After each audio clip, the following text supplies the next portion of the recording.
Guys, నేనైతే ఇంట్లో అయితే పీనట్ బటర్ అయితే ప్రిపేర్ చేశాను. చాలా అంటే చాలా బాగా వచ్చింది. నేనైతే చాక్లెట్ పీనట్ బటర్ అయితే చేశాను. తప్పకుండా ట్రై చేయండి. పిల్లలకైతే చాలా నచ్చుతుంది. చాలా టేస్టీగా అయితే ఉంది. వీడియో నచ్చినట్టయితే తప్పకుండా ఒక లైక్ అయితే ఇచ్చేయండి అండ్ సబ్స్క్రైబ్ చేసుకోండి ఛానల్ని. ప్రాసెస్లోకి వెళ్ళిపోదాం పదండి.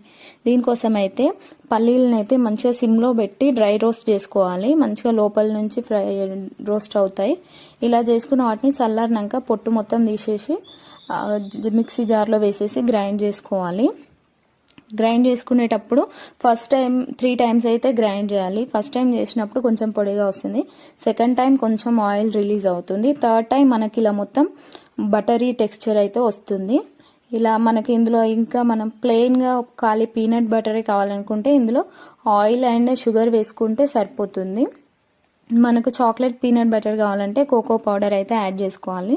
ఇక్కడైతే నేను 2 టేబుల్ స్పూన్స్ ఆయిల్ అయితే తీసుకున్నాను. మంచిగా గ్రైండ్ చేసుకున్న తర్వాత ఇందులో కోకో పౌడర్ వేసుకొని అయితే గ్రైండ్ చేసుకుంటున్నా. మొత్తం మిక్స్ కావడానికి గ్రైండ్ చేసుకుంటే చాలా మంచిగా మిక్స్ అయిపోతుంది. ఈ కోకో పౌడర్ 1 టేబుల్ స్పూన్ అయితే సరిపోతుంది. చూసారు కదా, మొత్తం చాక్లెట్ లాగా కనిపిస్తుంది.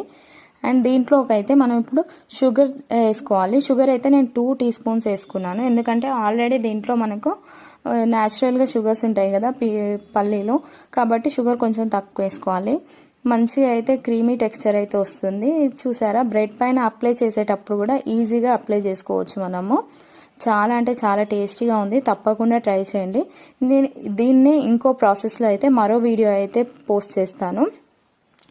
చాలా అంటే చాలా టేస్టీగా ఉంది. తప్పకుండా ట్రై చేయండి. వీడియోని అయితే లైక్ చేయండి.